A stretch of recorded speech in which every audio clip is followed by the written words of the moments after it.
So it's just to begin to tell you something which I've already begun to tell you of the relevance of this to other things you've had. So Searle's course, which is dedicated to understanding the relation between mind and world in his philosophy of mind, and doing it by talking about representations, propositional representations in the mind, which represents the world. That's exactly the view which Merleau-Ponty considers the Cartesian view that he's opposed to.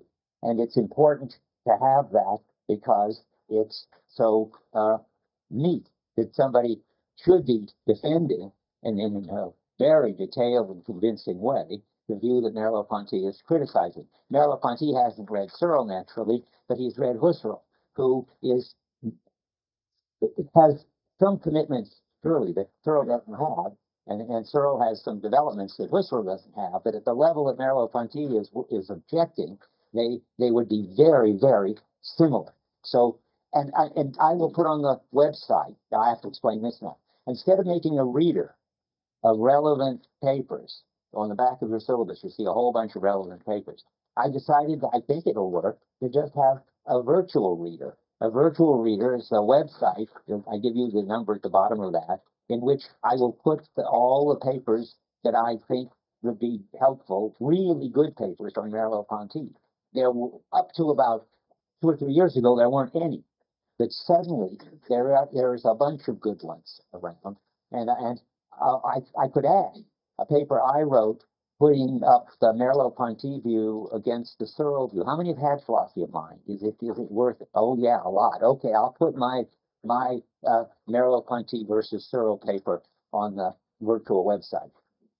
And then in terms of Kant, Merleau-Ponty's always criticizing what he calls an intellectualist account of what makes possible our experience of objects. He's constantly talking about conditions of possibility, and that's Kant. And he is opposing that to what he calls conditions of existence, and that's Heidegger. And he's and how I mean, it's going to just sound empty and mysterious to you now, but that's inevitable. I mean, what it looks like to work out an intellectualist account, and you'll see him doing it, you know, for everything that he takes on. He'll tell you how it would look to a Kantian or neo-Kantian, and he'll tell you how it would look to a Humean. I'll come back to this, or you would get an empiricist account, and then he'll give you his version. And his version is always about what he calls conditions of existence. It's about, one way to put it is, what the enabling conditions are for what the possibility people are talking about. And that always turns out to be what experience is like when you're involved in ongoing coping with things, as opposed to being detached and being a subject observing things. I come back to all of these in a minute. So in Heidegger, against the representationalist view and against the conditions of the possibility view, has got a non-propositional, non-conceptual account of what he thinks of as our primordial openness to the world. And that's what Merleau-Ponty is interested in too. That's what he calls conditions of existence. Now, all of this got suddenly more relevant by the fact that about, was it 5 years ago now, maybe a little more, John McDowell published a book called Mind and World. How many have come across that in some philosophy course? Not as many as I would have thought. But it's Mind and World is as near to a Merleau-Ponty-like account of perception as you could get, and still get it from Merleau-Ponty's point of view completely wrong. That is, having described perception and the conditions that it must satisfy to connect us up with the world, and saying that we are open to the lay of the world thanks to perception, all Heidegger and Merleau-Ponty-like sounding things, McDowell goes on to say, and the only way perception could do that is if it were conceptual. all the way out. Now, what exactly he means by that, I'm not sure I know. But whatever it is, I'm sure that it's not what Merleau-Ponty wants to say. Merleau-Ponty wants to say, in the current jargon that's going around, that what he's discussing is a preconceptual, pre-linguistic relation between us and the world. And perception is like that. And you can't treat it as having in some kind of jargon propositional content. You can't think that when you perceive something, it's just like believing something, except that it's got some sensuous characteristic. It's totally different than thinking something, believing something, and inferring something. And Merleau-Ponty is going to try to explain how that is. Whereas McDowell thinks somehow it has to be enough like believing and inferring so that you can base your beliefs and inferences on perception. The interesting puzzle is going to turn up. One of the interesting puzzles is to figure out how, even though perception isn't propositional and conceptual, we nonetheless can base our beliefs and our inferences on perception. That's interesting. That's basic. That's one of the things you've got to keep in mind in the course. It's not altogether clear that it isn't as if Merleau-Ponty's got this one figured out very well. He knows that perception isn't like conception, like thinking. Sentience isn't like sapience, as Brandon puts it. He knows that. And he knows that we're going to have to figure out how perception can ground thinking. But he hasn't got much to say about that. He promised a book on the subject, and then he died before he wrote it. And I don't think he could have written it because he had something like 20 years between the time he promised it and the time he died, and he didn't write it. But in the background, you've got to realize that he sort of owes that. But even if he only got perception right and showed that it wasn't conceptual, that was a special mode of relating, or it isn't even relating, it's a certain mode of our engagement with reality, that would be a huge contribution. And then it would be up to us, which is what I think is that the current interesting issue in philosophy that McDowell has run up against from one angle. And how many come across Bob Brandam's book, Making It Explicit, in some course? Any? These are the big heroes of Pittsburgh philosophy. It's amazing how provincial philosophy is. Anyway, it's a problem that people are beginning to worry about more and more, which is the relation of perception to thought. And before you can even worry about it, you've got to get perception right. So you have to think of this course as doing that. Now, it's interesting that this is just a kind of gossip aside of an intellectual history, but I find it fascinating. It's quite interesting that analytic philosophers have come up against this question of whether perception is conceptual or not. And they come up with it because a philosopher at Oxford, Gareth Evans, was very interested in this issue. And Gareth Evans is interested in this issue partly because Charles Taylor was one of his teachers, who was very, very interested in this issue because Charles Taylor's a Merleau-Ponty through and through in analytic philosophical disguise. And so that the idea that analytic philosophers are coming around now to have a question that Merleau-Ponty had on his mind in 1945 is not an accident. It just took sort of a long time to germinate in Oxford and in our tradition. So I mentioned Charles Taylor because he's the first one I put on the list of background on the virtual website. Taylor's got this sort of overall view of Merleau-Ponty and why he's important. And it's interesting to read it, though he never works it out in detail. He is, and he would be the first to say so. Well, he said to me once that he was about to give up philosophy at Oxford. He's bicultural. He's Canadian French, but he also perfectly sort of English And he was at Oxford as a Rhodes Scholar, and he said he was about to give up philosophy. It was so boring. And then he came across Merleau-Ponty, and ever since then, he's been one of our most interesting philosophers. So you might want to read the Charles Taylor thing on the virtual website. And now, and the person, well, I'll say one more thing. And another person you've never heard of, Samuel Totus, who's written a book called Body and Work, is the one who's gone furthest, sort of taking up the Merleau-Ponty line and going further with it. He wrote this book in '64, and it's still as his PhD thesis, but right now it's becoming very relevant. So I put Totus's book on reserve in the phone, and he gives an account of perception that, well, when you read Merleau-Ponty, you'll see that though Merleau-Ponty is all about the role of the body in perception, you never could find out by reading Merleau-Ponty what in the world having a body is like. If you were a Martian reading Merleau-Ponty, you'd know that the body is something that we move around, and that it's very important that we move around, and that perception is intimately connected with the fact that we are embodied and move around. But that's about it. And Totus is trying to figure out sort of the role, what if the basic structure of the body, that it's got an up and a down, a right and a left, a front and a back, moves forward more easily than backward, and balances in a gravitational field. All those important facts about the body, what role do they play in the way we perceive the world? So eventually, after we've got Merleau-Ponty, if there's time at the end, I will read a chapter of Totus, but I will put it on your list there as something that, as background. Where's my version of the list?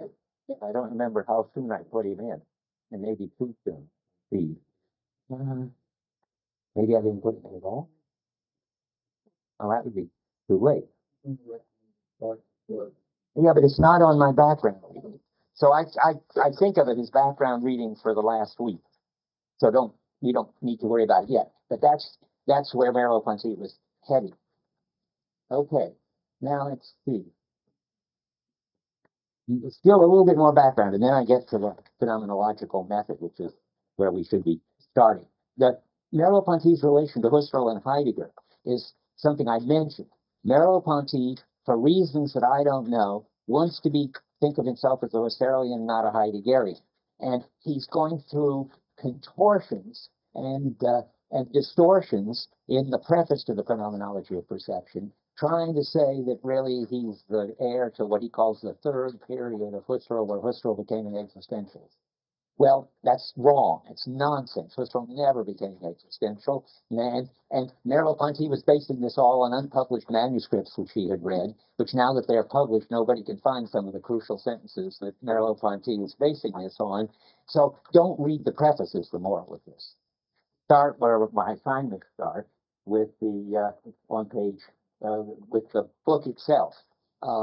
Is it called preface? It is, isn't it? The thing of, it's called preface, right? That was obviously written later. That was obviously written. I think what really happened, but this is again just intellectual gossip. I think that in 1945 it was not politic to be a Heideggerian, when Heidegger had turned out to be a Nazi, and the French had just been liberated, whereas Husserl, a good Jewish philosopher, was a great patron to be the descendant of. So I think he was just sort of covering up his Heidegger tracks and pulling out the Husserl resonances to get his book to be acceptable. In any case, I don't think you need to read it. And but because he really agrees with Heidegger, not with Husserl. Husserl has propositional representations, and that's what he doesn't agree with. We got to go back to our experience of the world that is non-representational, non-propositional, pre-conceptual, pre-predicative, sometimes pre-linguistic, and he's got to go to Heidegger for that. But when he does talk about Heidegger, I'll just read you one place to show you how strangely dismissive he is.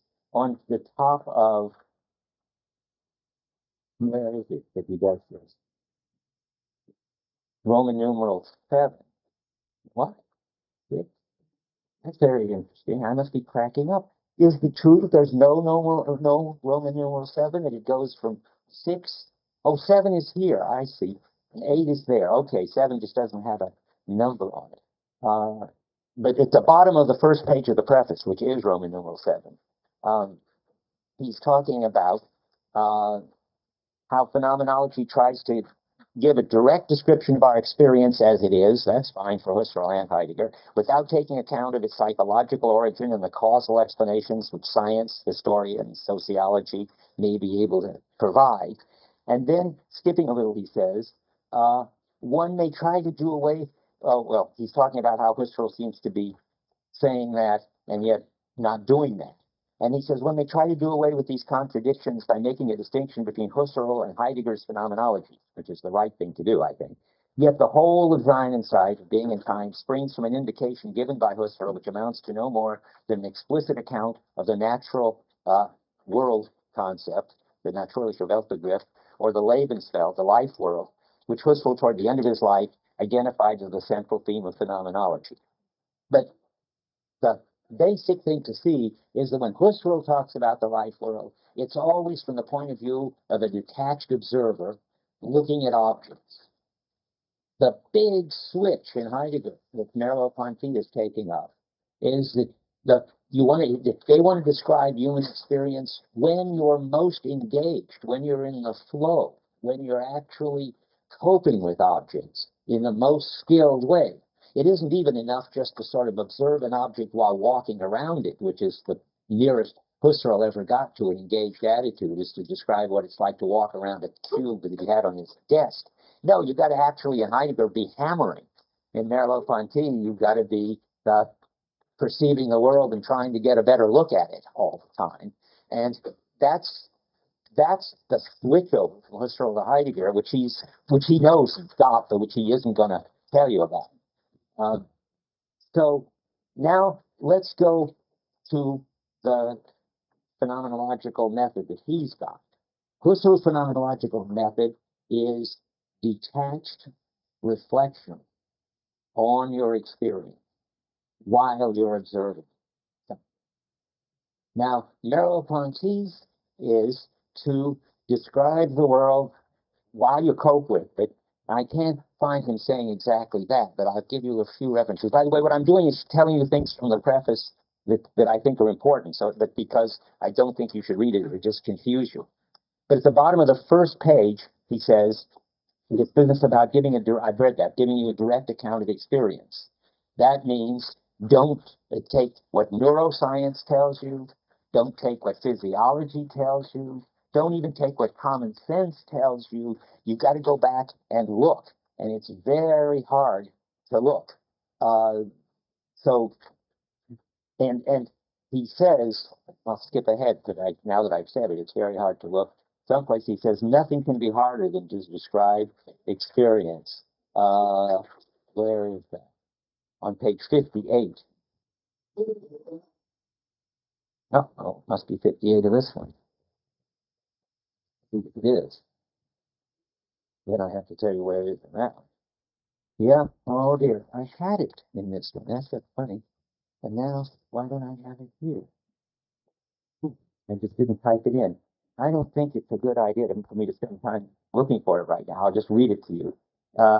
Nothing is more difficult than to know precisely what we see.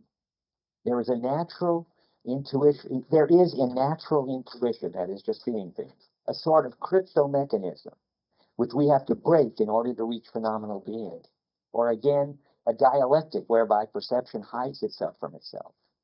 But although it is of the essence of consciousness to forget its own phenomena, thus enabling things to be constituted, this forgetfulness is not mere absence.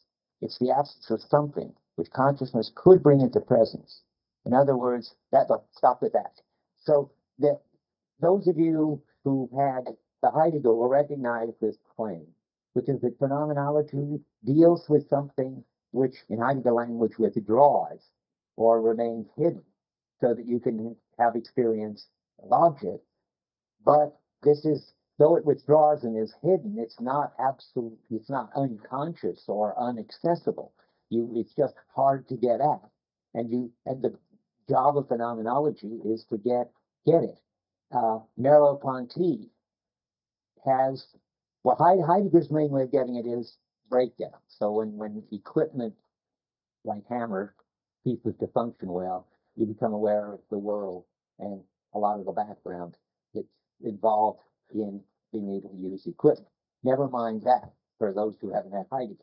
Merleau-Ponty's got an entirely different angle. What he's got is the same structure, that there is something crucial in our experience which has to be hidden and withdrawn for us to see things, but which under certain conditions we can notice and pay attention to anyway.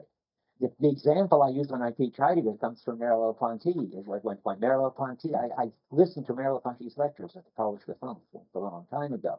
And one of the interesting things he said was, and talked about, was the way the illumination in the room has to become invisible.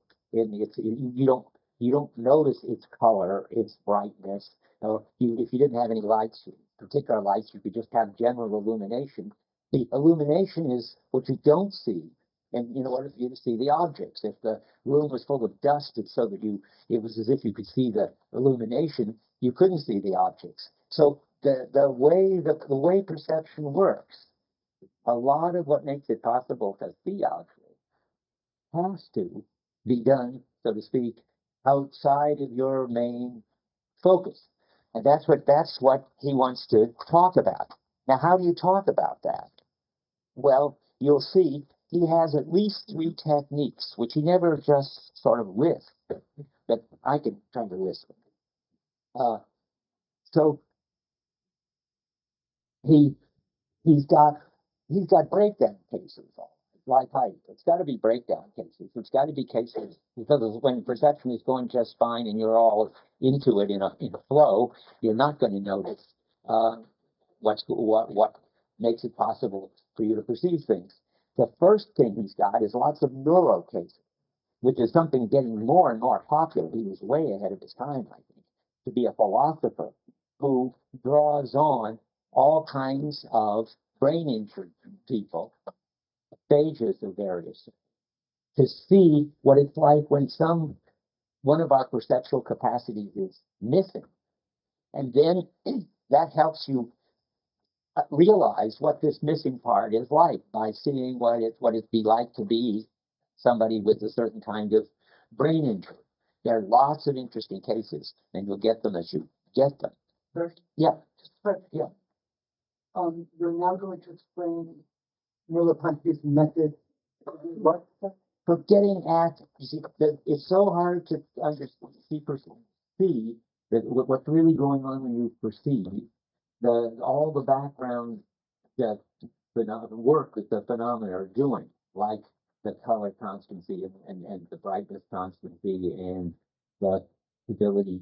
Let's put it this way: seeing a stable figure here, me in the lecture, fixed, determinate, with properties and so forth, that's an amazing achievement.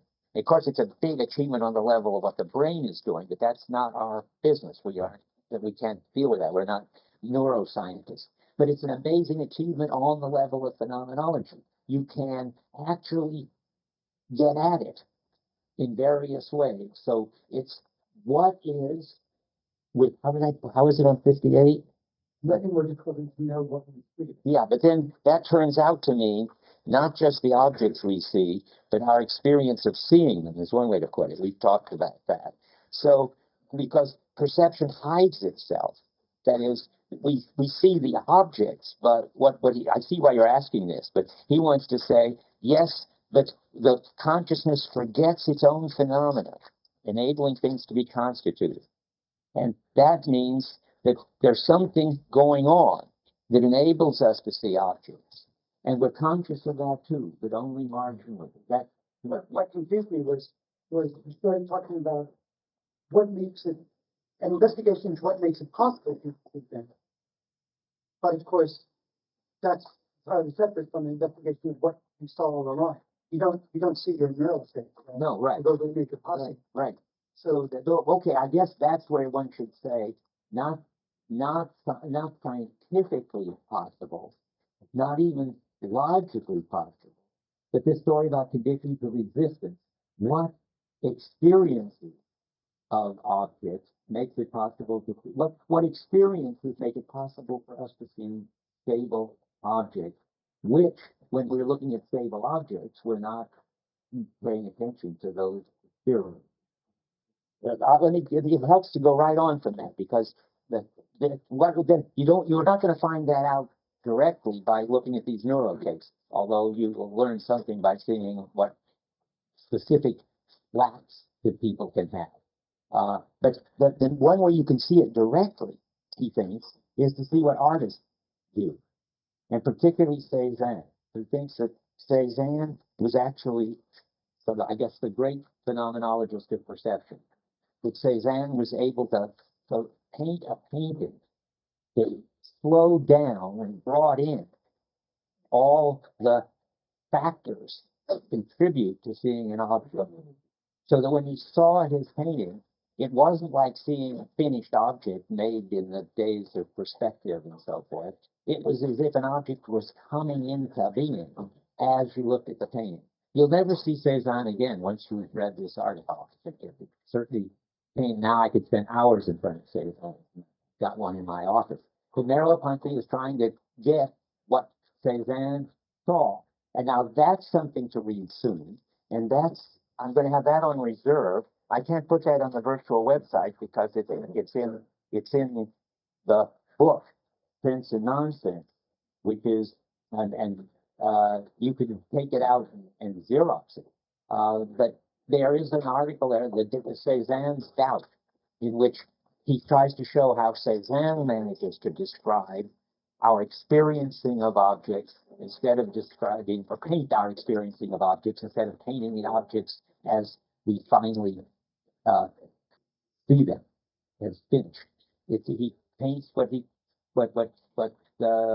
Merleau-Ponty thinks is our objects coming into the kind of determinateness and stability that they have in our everyday, what we see in our everyday seeing. He paints he doesn't paint the object and its properties, he paints our experience of the object, or at least that's what he's trying to do. Okay, that's the second thing, and you might want to look at Cézanne's piece pretty soon because it's so good. And finally, and this is something he never kind of thematized, but he's got a genius for slowing down our everyday perception so that he finds cases where it isn't exactly breakdown. It's just that something is happening that makes perception difficult, so that you can see your perception at work trying to get a grip on the objects. I'll give you two examples, which you'll come across later in the book. Yeah, he wants to tell you that we're constantly trying to get what he calls a maximal grip on objects, where we will get the most clarity and the most detail and the most shape and so forth. And you don't find yourself sort of struggling to get a maximum grip on the lectern and the blackboard. But he says, consider, in effect, what you do when you're looking at a new painting in a museum. Then you have to move around to try to get to the position where you get the optimal of detail and the optimal of the overall shape. And moreover, you don't sort of move around willfully. Your body moves you around. You just find yourself either getting closer or getting further away, trying to get the best view you can of it. And he wants you to see in that what you're doing all the time, only you're not noticing it because I think you're so good already at getting the best distance from people and doors and tables. You've got to bring in some weird situation where, as in a museum, you've got some new kind of object and you haven't got your body hasn't already got a skill for just going to the right place, get the best sight of it. Okay, here's another one. These will be more relevant to you when they come up in the context, but I do want you to just see that keep your eye open for these wonderful moves. He wants you to see that your perception is indeterminate. And that means something like confused, ambiguous, unstable, and then you have to sort of find the right attitude or the right body set to get the clarity in it. And his example is you're walking along in, I think it's probably Stockholm, where, he doesn't say, but you're walking along someplace where the boats and the trees are all sort of mixed together. And you come across something and it doesn't look right to you. You can't quite figure out what it is. And you're looking at it, and it's sort of unstable. And then it clicks into place. And you see that it's what you thought was a mishmash is a combination of some trees and some mass of boats. And that gets stabilizing. But you're supposed to be able to experience this unstable thing and this ability that we have to finally get a grip on it, well, by seeing a case in which it's bizarre enough so that our normal getting a grip on it gets slowed down and we can see it. That's the kind of example that he's going to use to get you to see the kind of perceptual activity we've got. I'll give you one more. He wants to convince you that what you see is not what is projected on your retina. And he has neat ways of doing that. He says, well, in a movie, where the movie camera just actually is like the retina, that is, on the film, you're going to get whatever it is that optics puts there. An approaching train seems to get bigger and bigger at a great rate. And that's because the camera hasn't got the ability to give the approaching train size constancy. Whereas, or another way to put the same thing, he talks about when you take a picture of somebody with their foot toward the camera, you've got this great big foot. That's for the foreshortening. Or when you're using your cell phone to take your own picture, you've got very big nose. That's because it doesn't have size constancy. It really gives you what the kind of see you got on your retina. He's trying to convince you that you don't see the perceptual world the way the world is projected in your eye. And now I want to get to the next point. That's a transition. That if you thought that perception amounted to copying what you got on your eye, you would be making you would be making the mistake of entertaining the constancy hypothesis. He talks about that very early on. Let me show you where. On page 7 of the old one, but let's go to the new one, page 8. I'm telling you this partly to avoid you getting into a confusion, which you're bound to if you. On the middle of page 8, he says, physiology of perception begins by recognizing an anatomical path leading from a receive through a definite transmitter to a recording station, equally specialized. The objective world being given, it is assumed that it passes on to the sense organs messages which must be registered and deciphered in such a way as to reproduce in us the original text. Hence, we have in principle a point-by-point correspondence and constant connection between the stimulus and the elementary perception. But this constancy hypothesis conflicts with the data of consciousness. See, the constancy hypothesis says that there ought to be a constant relation between what's on your retina and what you see. That would mean like the train getting bigger and bigger as it came toward you. Or like well, there are lots of other cases, but that's enough. The constancy hypothesis thinks that that's what you see, and then somehow the visual system has to interpret that as the object remaining the same size.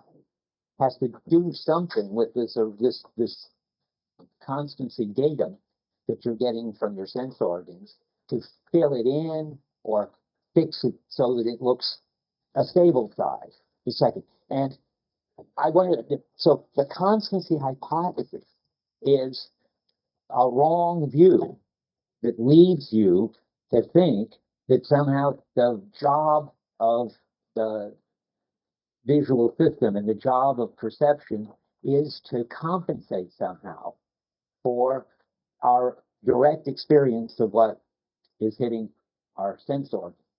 And he thinks that's wrong. He's very influenced by Gestalt psychology. He thinks that we directly experience objects having constant size, even though the light is changing in color somewhat, with constant color, and so forth. And you'll hear lots about this in your reading for Thursday. There are perceptual constancies, and our experience we have them directly. We don't have to start with experience of what's on the retina and then uh, somehow explain how it seems that things remain the same size, or how we manage to conclude that they remain the same size as they approach us, that they really look the same size as they approach us.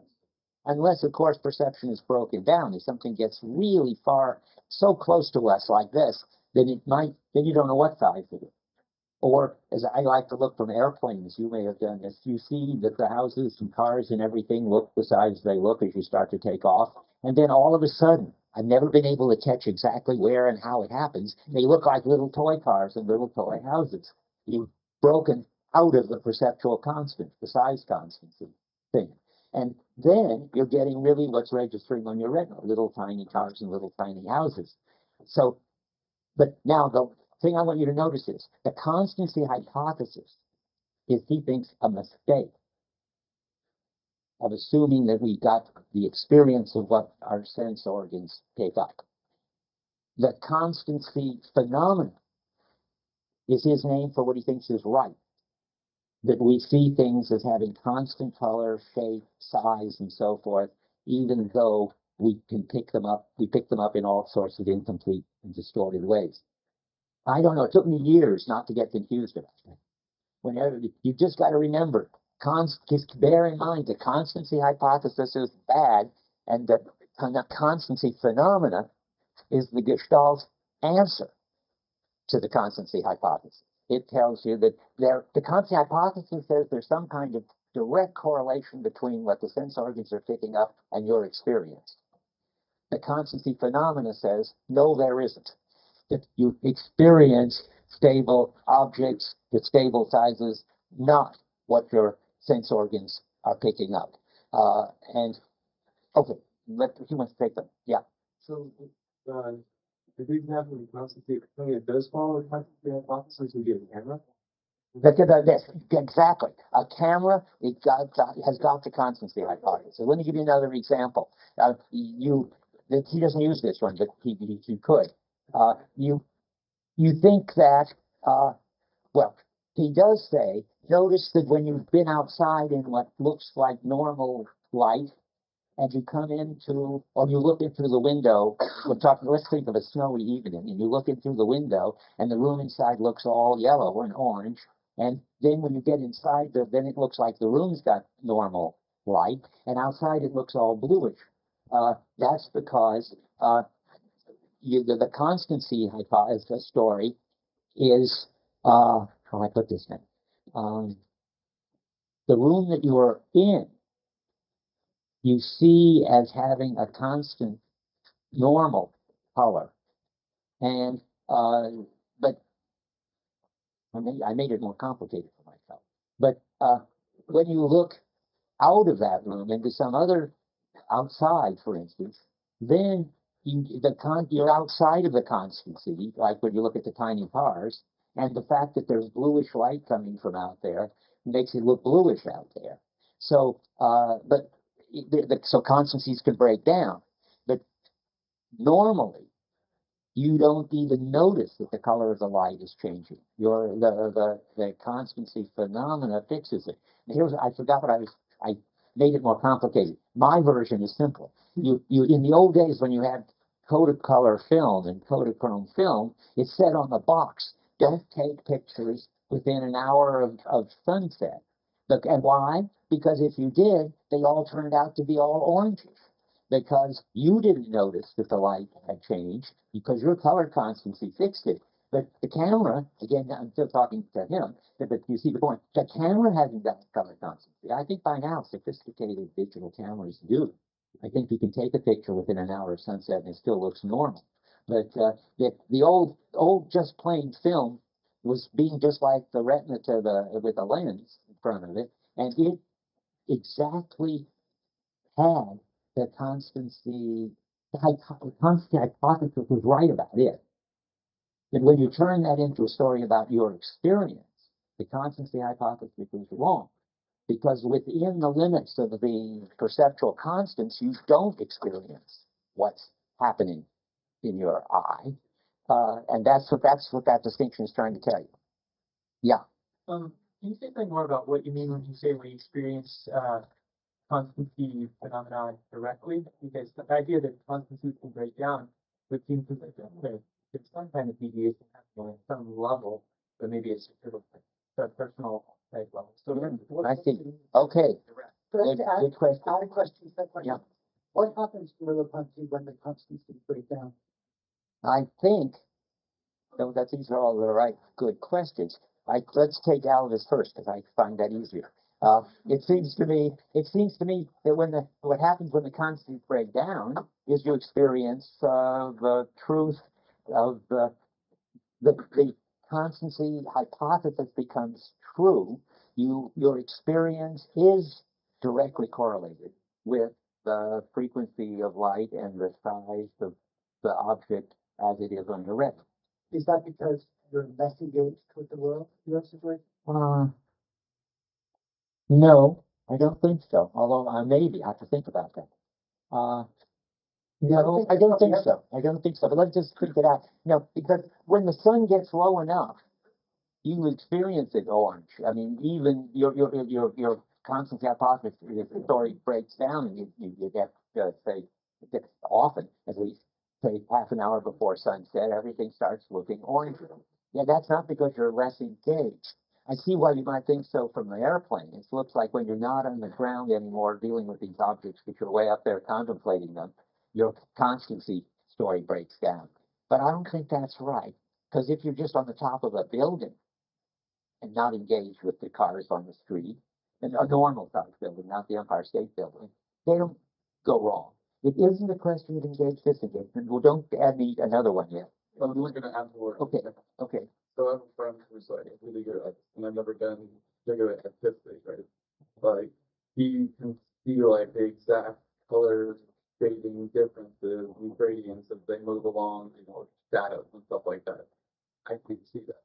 I think this is kind of like what we're talking about with like the whole phenomenon versus hypothesis. Like he can see like the camera sees all the different like actual light changes and color changes, whereas I'm just saying like what the direction of it picked up.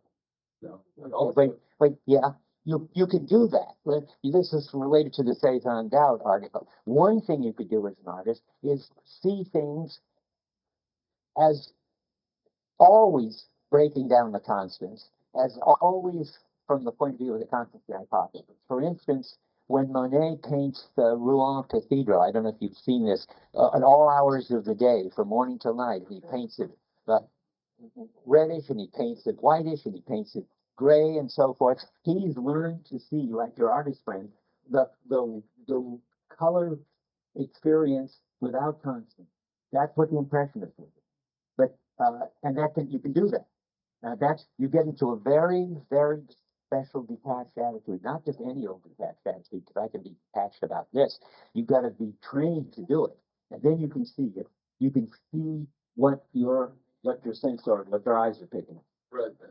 I guess what I was going with this is like I don't think either of us like he can see by way of the constancy phenomenon as well. Like that's how he deals with the world. But like he can kind of change it over. That's right. Of course, he has stuff So, in it. so none of us I think are like less engaged or anything like that. But like he just has the ability to be able to see like the cameras. Yeah, that's right. And that's what the impressionists were trying to do. And Cezanne said he didn't want to do that, that he wanted to paint objects the way they really look, but not, also, the Renaissance people tried to paint objects as they really look, but they painted them as completely determinate, perspectival, and finished. He wanted to explain how we experience objects in their coming to look that way. You'll see, but let me say something about Alva's question still. I think it's good, and I haven't answered it, which is how does Merleau-Ponty think of this business of when the perpetual constant breaks down and you're left seeing, why does that happen? I don't know. I don't think he knows. I don't think the Gestaltists know. I mean, the people who have an opinion about this are the Gestalt people. They're the ones who got the constants and the notion that, of course, they also, at the limit, break down. Does anybody know enough Gestalt psychology to tell me what their view of why they break down? Yeah. I think one argument that was perceiving is not. Wait. Okay. Don't talk out there, please. I can't hear you. Go ahead. It's not a question of mediation. It's a question of a fundamental change in the structure of structural environment. So what J.J. Gibson would say, or even privately, that what's changed is somehow the relationship of different objects and colors to each other. So, for instance, a problem like Wittgenstein's table, that we're perceiving on the table when you're trying to look at the colorful piece of paper on the brown table is not a question of the change in consciousness that you see. It has to do with changes in the structure of light. When they come optical array, it has to do with the color, what are the invariants that are still in the invariant, are there some fundamental changes in what was previously invariant that now variant? That sounds, I see what you mean, sort of, but we'd have to talk about this because it's always been varying, and somehow we've been able to pick up the invariants. I see what you're talking about here, Gibson. And now there are no invariants for the perceptual system to pick up because the plane is too high or the light has gone too far in some direction. And when we haven't got in the stimulus the kind of invariants that the Gestalt people understood we could pick up, then we have to fall back on what we've got on the retina. I think what Totus would say about that is, and I think Gibson actually does this about the plane example, is that human beings do not have bodies that were geared for perceiving from high altitudes looking down. That is not our normal, in terms of the background, normative, and way of perceiving from the body's point of view. That's not something that's either a socially acquired way of perceiving that's completely normal, nor is it the evolutionary rate, the normative way that human beings perceive. So there's certain ways you can stretch these things out that in fact get these kind of breakdowns. It's funny. This is do your own phenomenology the next time you get a plane trip, because it can't just be the angle.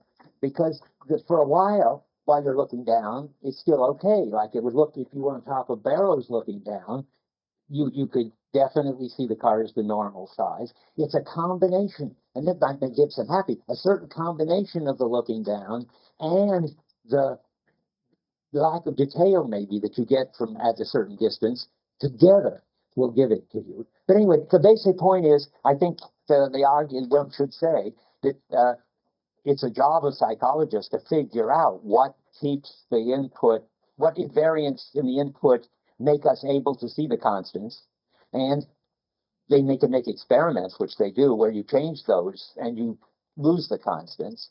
And I'm sure there must be books about this, but I don't know them. But is that any help? Well, I thought that your mention of the constancy phenomenon was part of the motivation of the idea that active engagement or active coping with the environment is important. But now it sounds as if there's no connection between active engagement and coping with the explanation of why we sometimes have constancy and sometimes don't. So I wonder whether it is important. It seems that moving through the field, that's a Gibson-like thing, is important, which is different than whether you're moving through the field engaged or detached. It's then you'd be happy with that. Wouldn't you? Moving is the crucial thing. Your attitude of whether you're being engaged or detached doesn't seem to be the crucial factor. So now it comes back to me. Why am I making a fuss about engaged or detached? And saying, that Husserl is detached, and then you get the wrong answer. Let me switch to that. Well, I guess I'll put your question on hold. There's too many questions. Keep it. We would start with it next time. Okay, because I want to say something about this interesting issue about engaged and detached. And the best way to see what's at stake is something like how, and I'm not going to, wait, I have to try to put it. Well, I don't know where this is going to lead, but I'll have to start where I am and see where it leads. I mean, the extremist, wrong-headed way of looking at this is, let's start with that, is to think that when you are introspecting in a completely detached, this is where I sort of, what I was going to say when if I'd come across it in the course of the lecture, is the wrongest way to think about what phenomenology is to think that it's the same kind of thing you get when you meditate, because then you are totally aware of your experience. And after all, that's what the phenomenologist ought to be, is aware of their experience. And you discover amazing things, that you don't have any stable self, there aren't any stable objects, and so forth. Anybody know Varela, Roche, Evan Thompson book? Well, that's an extremely interesting example of that total mistake in this direction. But Varela thinks that he's telling us what Merleau-Ponty should be doing. And the real important empirical investigation about what a self is and what objects are and so forth is arrived at through meditation. Well, that's completely wrong-headed. From a Merleau-Ponty point of view, that is, may tell you something interesting about what happens to your brain when you detach it and detune it from the world, but it certainly doesn't tell you what it's like to experience having a self and having objects and coping with them. The Merleau-Ponty thinks, I think, that there are just two wrong ways of trying to find out about our most basic experience. One would be to be completely subjective and turn in meditation, and whatever you found there wouldn't be illuminating about your normal engagement with the world. The other would be, that's the subject side. The object side would be just to stare at things and describe them.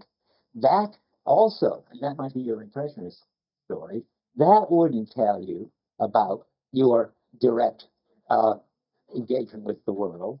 Why should you be concerned about your direct engagement with the world? Because, and this is the crucial thing, it's not only is it our normal position to be actively moving around, coping with things, but it's that which is the background of everything else. I mean, you can be subjective and you can be objective, but always on the basis of your general experience of objects in the world that you have when you are dealing with them. And I think really, I'm just trying to put this extreme, I think I just want to give you a feel for this. I think really, as somebody once said to me, the phenomenology of perception is really a book about sports.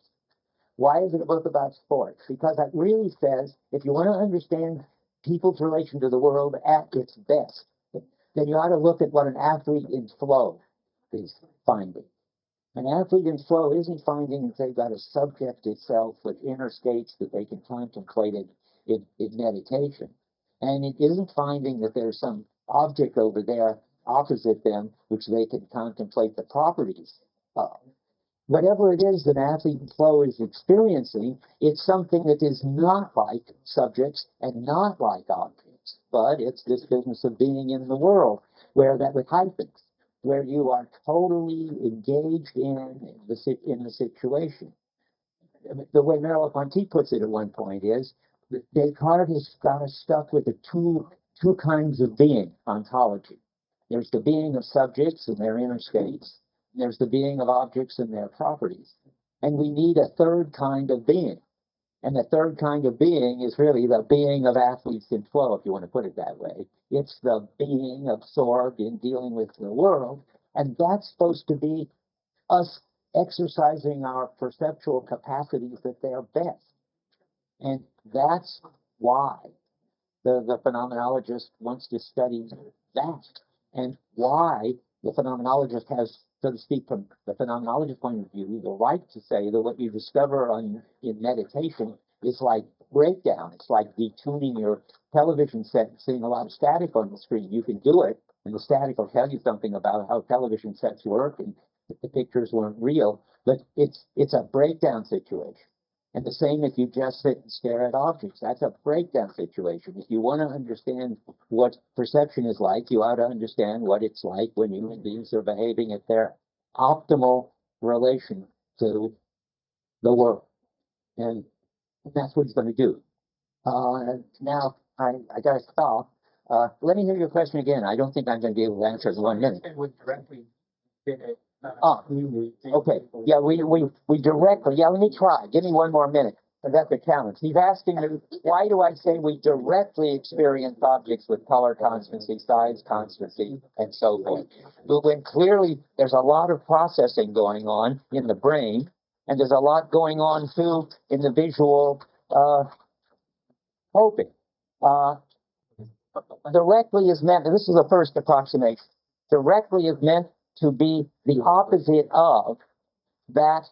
There is some kind of processing that intervenes between the experience of what is on your retina and the experience you have of the world. I'm not sure I can do this. Let's see. This isn't going to work, but I'll just say it. If you want to describe again the phenomena of us at our best, if that's what your job is the phenomenologist's job is, then the fact that there's that on the level of the brain, there's lots of processing going on, is not incompatible with the experience that I am just an open head turned towards the world. What you want to get rid of is some kind of notion of sense data or representation or anything like that, on the basis of which you have to do some mental work in order to get the experience of the world. There isn't any, of course the brain's doing lots of work, but there isn't any phenomena that on the basis of which you then produce this stable experience of the world. This is a good transition, because what you're going to read about now is the view of sensation and association, and how, if you don't get this direct story, what it is that people try to propose that mediates between what the constancy hypothesis says they've got in their experience and what the result is. And he's going to try to show, as my last attempt, all these mediating stories don't work. You've just got to leave it on the one level to the brain doing it however the brain does it. But on the phenomenological level, there's no story more basic than that you are opening your eyes and seeing directly stable objects with constant property. That's more like a promise than an argument, but that's the best I can do. Okay.